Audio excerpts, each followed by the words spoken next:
입장 경례. 반갑습니다. 그리고 기쁘고 은혜로운 날입니다. 제가 영산 사무소 소장으로 살다 보니까 이렇게 총부에 와서 법회를 보는 날이 다 있네요.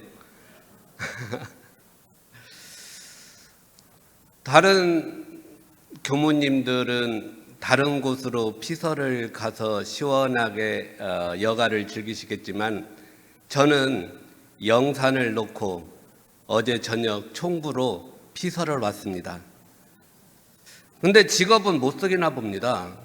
오늘 아침 우리 형공 교무님하고 같이 총부를 돌아보면서 오늘같이 이렇게 햇빛 좋은 날은 저 보존 건물들을 다 문을 열어놓고 환기를 시키면 얼마나 좋을까.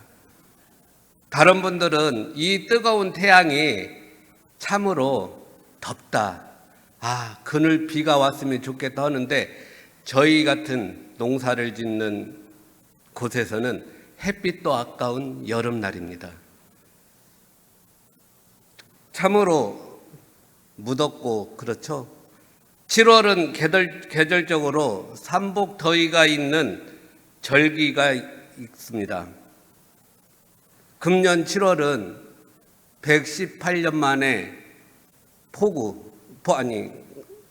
무더위가 있어가지고 극한 폭염이라고도 말하고요. 또 얼마 전에는 집중호우로 인해서 많은 이재민들이 생겨났습니다. 그것을 또 극한 폭우라고 합니다. 세월이 갈수록 신생되는 단어들이 많이 생겨납니다. 극한 폭염, 극한 폭우, 이런 것들은 이 도시에 사시는 분들은 별 그렇게 의미가 그냥 남의 일이다 생각하겠지만은 저는 영산에서 살고 있는데 비가 오면은 와탄천이 넘쳐나지 않을까, 정관평에 피해가 입지 않을까, 또 겨울에 산불이 나면은요 구수산 99봉에 산불 좀 안 났으면 좋겠다, 늘 걱정하고 그렇게 살아가는 것 같습니다. 그래서 아침 저녁으로 기도하는 것이 오늘 하루도 우리 영산 성지 잘 보호해 주시고 호렴해 주십시오, 그런 것이 제 일상이 되어버렸습니다. 이번 폭우로 많은 이재민들이 생겨나서 그 이재민들의 시름이 더할 것입니다. 하루빨리 복원돼서 안정된 생활을 하시고 또 폭우로 갑자기 생명을 잃은 분들께서는 완전한 해탈천도하시기를 거듭 염원드립니다. 그러나 아무리 극한 폭염이 있더라도 음양 상승의 이치 속에서 양기운이 아무리 성행한다 하더라도 서서히 음기운이 싹트고 있는 것입니다. 그래서 음양 상승의 이치 속에 우리는 살아간다고 그러죠. 지금 영산 성지 보은강에는 백년, 홍년, 연꽃이 아주 아름답게 피어 있습니다. 그리고 새벽에 자선을 끝나고 나가면은 연꽃 향기가 영산 성지를 은은하게 퍼져 있습니다. 그것을 맡고 보는 재미는 더할 수 없는 행복일 것입니다. 우리 교무님들 또 교도님들 어디 멀리 피서 가시지 마시고 영산 성지에 오셔서 연꽃을 보시면서 잠시 더위를 식히시는 것도 과히 싫지는 않을 것입니다.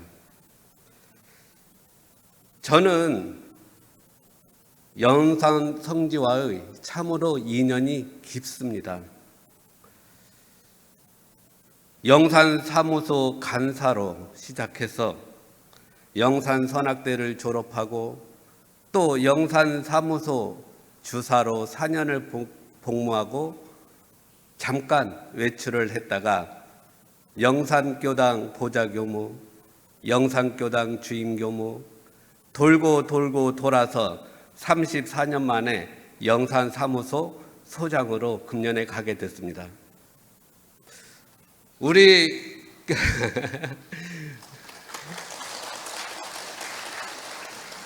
우리 교모님들께서 성지에 오시면은 저에게 물어봅니다. 경수교무, 영산이 뭐가 좋아서 그렇게 못 나가고 있어? 뭔 그렇게 착심이 그렇게 많아? 그럽니다. 그러면 저는 말씀드립니다. 영산은 제가 살아가는 공기와도 같다고 말합니다. 공기와도 같고 또한 우리 어머니의 품속 같은 곳이었고 또 하나는 내가 지은 업장을 소멸하는 곳이요라고 말합니다.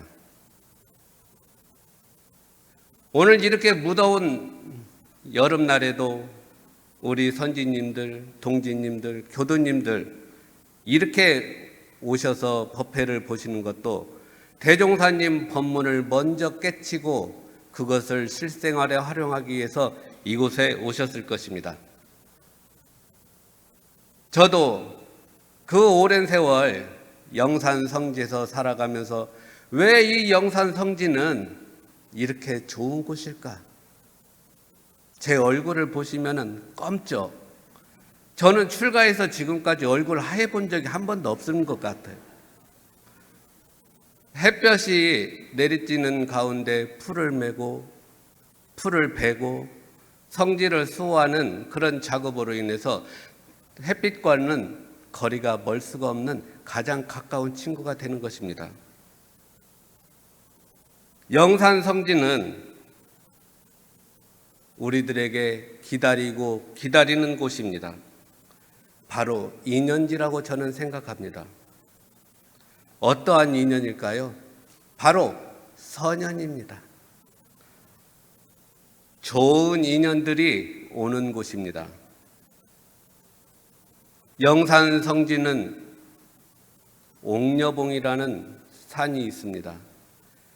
옥녀봉은 한 아리따운 처녀가 삼단머리를 곱게 빗고 치마를 곱게 펴서 서해 바다를 바라보며 님이 오시기를 기다리고 기다린다는 망성봉이라고도 부릅니다.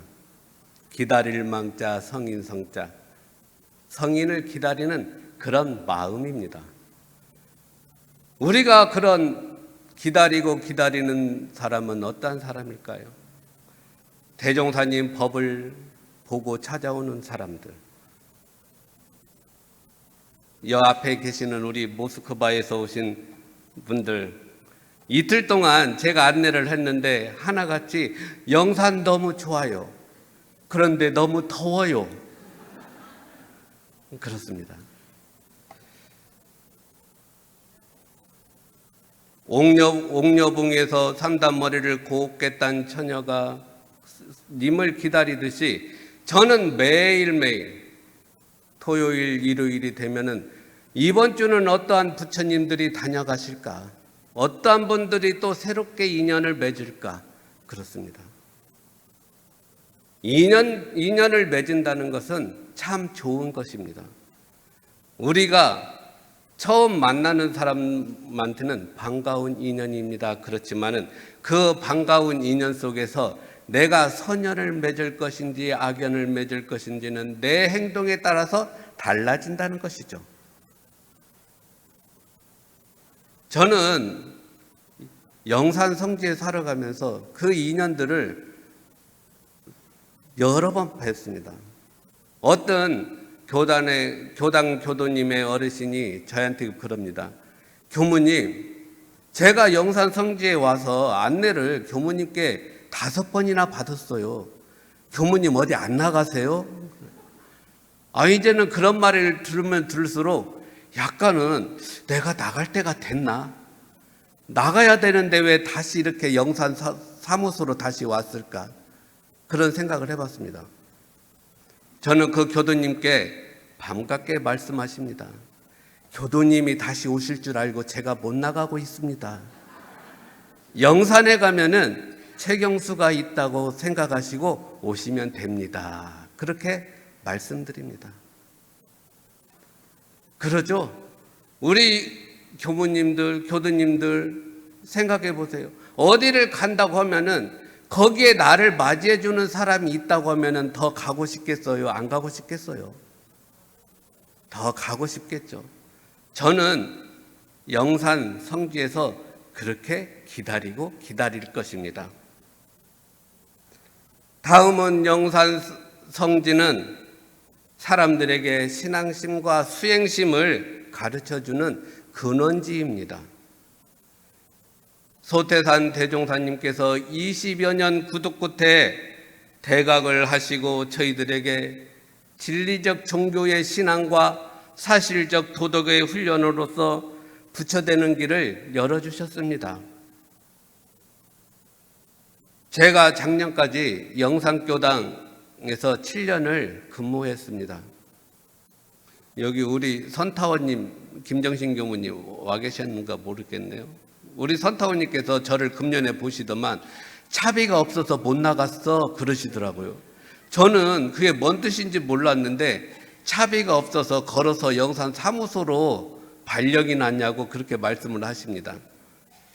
영산교당에서 영산교당 2층에서 이렇게 보면은 대각터가 바로 눈앞에 보이고 옥녀봉, 중앙봉 모든 영산 성지의 전경이 보입니다.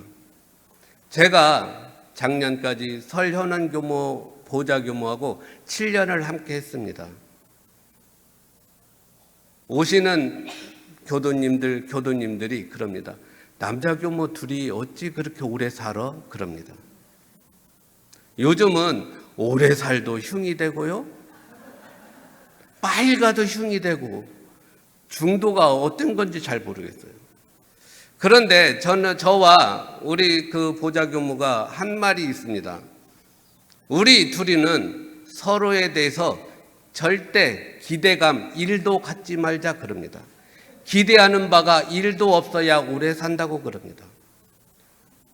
내가 주임이니까 네가 이거 해주라가 아니라 제가 할 수 있는 거, 밥 잘하죠, 꽃꽂이 잘하죠, 청소 잘하죠. 이것은 제가 다 할 수 있는 일은 제가 하는 일이고 컴퓨터 같은 것 공학적으로를 제가 못하니까 그 교모가 알아서 잘 해주니까 맞춰가는 것입니다. 이 영산 사무소도 마찬가지예요.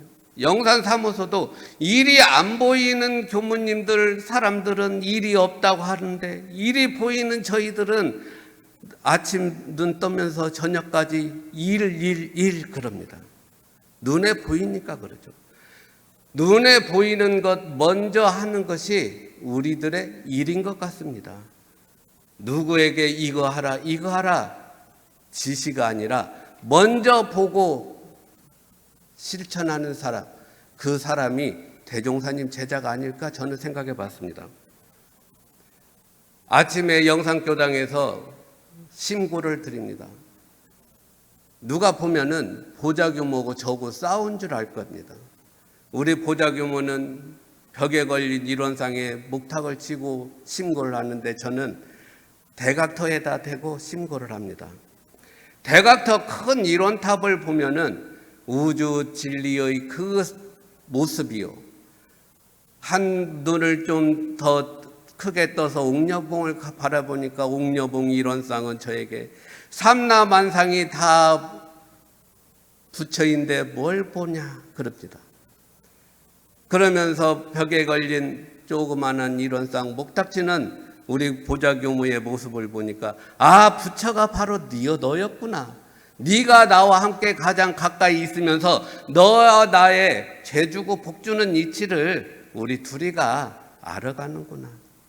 그래서 우리 둘이는 기대감이 1도 없이 살아가는 것입니다. 요즘은 시대가 많이 변했습니다.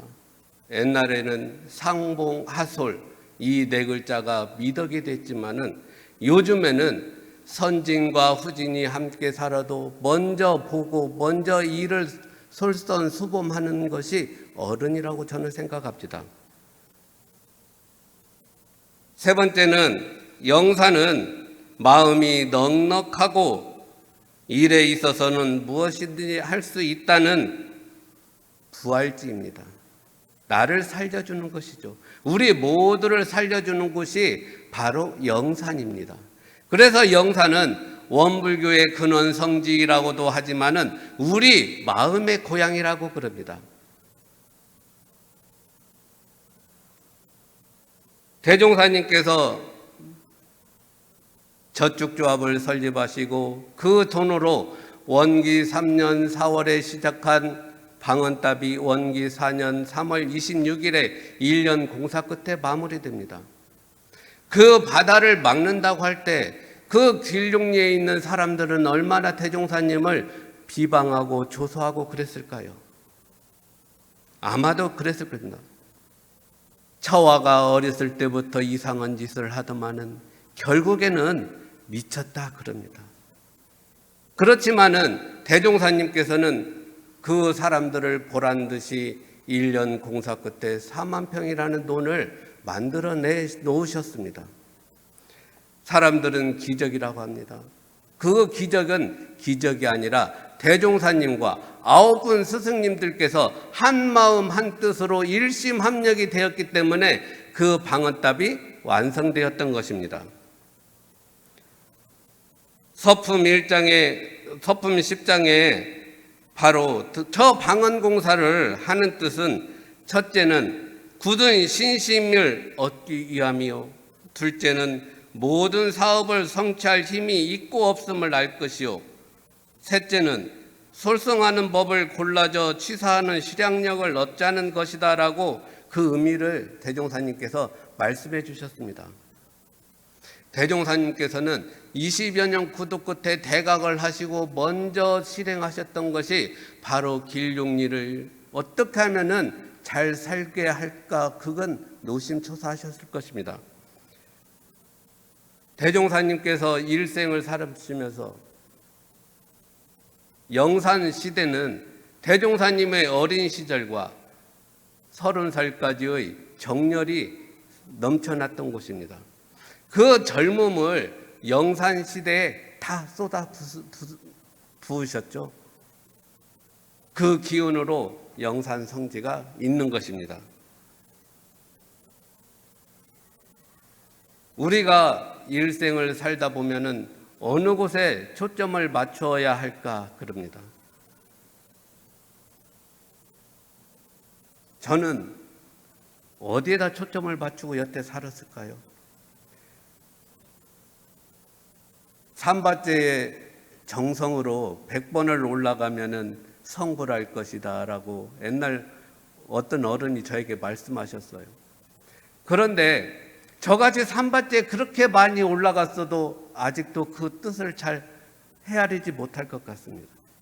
왜 그러냐면은 삼바제를 제가 보면은 일로 많이 올라갔지 제가 정말 기도를 하러 올라가야겠다는 마음은 별로 없었던 것 같습니다.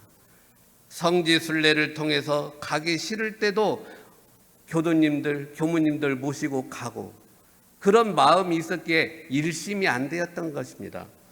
그래서 그 마음을 어떻게 해서든지 고쳐보고자 그랬습니다. 영사는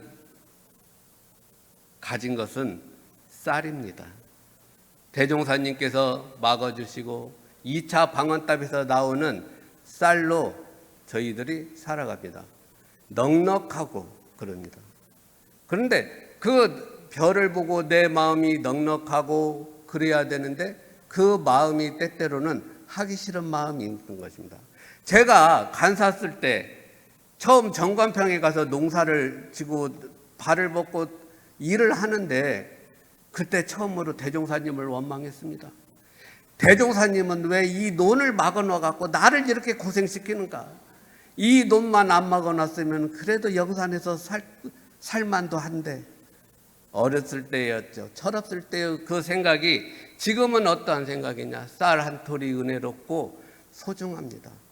이 쌀 한 톨로 모든 사람들의 마음을 잊게 만드는 그런 곳이기 때문입니다.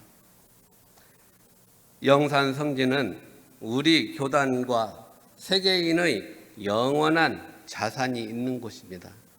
그 자산이 무엇일까요? 두 가지가 있습니다. 유형적 자산, 무형적 자산입니다. 눈으로 보이는 유형적 자산은 구간도실인 영산원과 그리고 드넓은 정관평이 유형적 자산입니다. 그리고 대종사님과 제자분들이 함께 생활하셨던 보존 건물이 있는 곳입니다.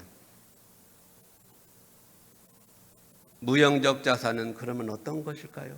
무형적 자산은 대종사님께서 11살 때부터 15살까지 하루도 쉼 없이 산신령을 만나서 내 이 의심된 말을 한번 풀어봐야지 하는 삼바째에 가서 정성스럽게 기도를 올렸던 기도입니다. 그리고 다가오는 8월 21일 구인 선지님과 대종사님께서 함께 일천정성으로 죽어도 여한이 없다는 사무 여한 그 네 글자 아래 죽음마저도 불사한 기도입니다. 기도야말로 우리 원불교의 무형적 자산, 영원한 자산이라고 저는 생각을 합니다. 대산종사님께서는 영산 성지에 대해서 5가지로 말씀해 주셨습니다. 영산 대성지는 주세성자이신 대종사님께서 색신열애로 오신 탄생성지요 20여 년 구두꽃 때 법신열애를 낳으신 대각성지이며 구인선지님들께서 사무여한의 대혈성을 올려 법계로부터 천열의 만보사를 배출시키고 억조 창생의 해보고 물로를 열어줄 소명을 부여받은 회상의 발상지요. 네 번째는 방언의 대역사로 영육상전, 동정이려 이사병행하는 이런 회상의 시범을 보여주신 곳이며 선학원생들을 전미 개우시키고 연도 수득케 하는 광불도량으로 도맥의 원천지이다라고 5가지로 영산성지에 대해서 확실하게 표현해 주셨습니다. 날씨가 화창하면 오늘같이 이렇게 햇볕이 내리쬐고 바람이 쐬면 저는 아침 자선을 마치고 하는 일이 있습니다. 보존 건물 다 문을 열어놨습니다. 환기를 시킵니다. 그 문을 딱 열을 때 약간 그 옛날 건물에서 나는 냄새가 저는 그렇게 좋아요. 그 문들을 딱 열어놓고 그 냄새를 맡을 때 선지님들, 대종사님, 채취가 제 코로 확 들어오는 느낌이 있는 것입니다. 그래서 저는 새 것보다 헌 것을 더 좋아하는지도 모르겠습니다. 대종사님께서 남겨주신 2가지의 핵심 자산이 있는 영산 성지는 바로 용화회상이고 미륵불이 사시는 곳입니다. 대종경 전만품에 용화회상과 미륵불에 대하여 말씀해 주십니다. 용화회상과 미륵불은 먼저 깨치고 실행하는 사람이라고 말씀해 주셨습니다. 이 기념관에 딱 들어오기 전에 현관에 동판으로 된 큰 2점의 그림이 있습니다. 하나는 정만품 29장, 대종사님 법설을 하실 때 제자분들이 춤추고 절하고 그런 각각의 책임이 있음을 알라는 것이고, 또 한 점은 어떤 것이죠? 바로 성리품 29장, 한 사찰 일행이 대종사님을 뵙고 와서 기교의 부처님은 어디에 봉안하셨습니까? 물으시니 대종사님께서 우리 집 부처는 잠깐 밖에 나가 있으니 잠깐 기다리라 하시니 조금 있다가 농기구를 메고 들어오는 제자분들을 보시고 대종사님께서 뭐라고 말씀하십니다. 저 사람들이 바로 우리 집 부처니라 그럽니다.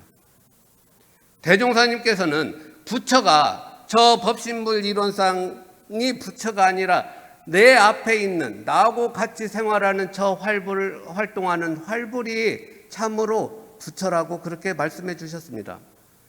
저희 영산성지도 마찬가지입니다. 우리 저 뒤에 있는 박형경 교무님이 저에게 늘 말합니다. 항사님, 우리 영산 사무소도 바운다리가 있었으면 좋겠어요. 울타리가 있었으면 좋겠어요. 그만큼만 관리하고 살게 하면 얼마나 좋을까요? 근데 저희 영산 사무소에서 관리하는 거가 얼마나 높습니까? 성지 안에 바운다리 뿐만이 아니라 산바제까지 가서 정리를 해야 됩니다. 어떤 분들은 산바제에 오시면은 물을 잘 안 먹어요. 요즘 그러죠. 또 이생 하니까 산바제의 물이 이게 검사를 받았냐 안 받았냐 그렇게 물어봐요. 그런데 자신 있게 저는 말씀드립니다. 산바제에 오시면은 먼저 물 한 모금 드시고 기도를 하시라고요. 왜 그러냐면은 제가 산바제에 올라가기만 하면 그 우물을 품고 내려옵니다. 깨끗이 정리하고 내려옵니다. 그러면서 제가 하는 말이 늘 푸념을 합니다. 간사 때에 하던 일을 지금까지 하는 일을 있는 사람이 있으면 나와보라고 해라. 그 우물도 어쩜 그렇게 제 사이즈하고 똑같이 맞춰놨는지, 옛날 우리 과산 김현 법사님께서 저를 데리고 간사 때 산바제 물을 품으러 가시면은, 경수야 이것을 봐라, 딱 네 사이즈다, 네가 들어가서 품으면은 일도 없을 거다. 그랬던 것이 지금 34년이 지난 지금까지도 그 우물을 품고 있습니다. 우물은 품어야 새 물이 나온다고 그럽니다. 그러듯이 우리도 열심히 공부하고 또 닦으면은 내가 업장이 녹여져서 새 사람이 되는 것입니다. 제가 영산에서 살아가면서 대종사님은 어떠한 어른이시냐고 물어보시면은 저는 몇 가지로 말씀드립니다. 영광에서 가장 가난하고 빈천한 곳을 새로운 변화의 모델로 만들어 주셨고, 오랜 관습에 처져 있는 사람들에게는 새로운 세상을 열어주셨으며, 무슨 일이나 할 수 있다는 자신감을 모든 사람들에게 심어주셨고, 마지막으로 철저한 민본 민생을 위해서 대종사님께서는 일생을 살으셨다는 것입니다. 저희 영산 사무소에는 6명의 교무님과 한 분의 제가가 있습니다. 그분들이 저는 활불이라고 생각합니다. 그 하기 싫은 일들을 묵묵히 하는 일들, 그 가운데 그분들은 어떤 공부를 했냐? 바로 먼저 깨치고 실행하는 공부를 했을 것입니다. 오늘 이 설교를 끝나고 내려가면은 오후에 또 저는 일을 해야 될 것입니다. 우리 교무님들, 교도님들 성지에 오시면은 풀 한 포기, 휴지 하나라도 주는 그런 마음이 있으시다면 얼마나 감사할까 싶습니다. 이상 마치겠습니다.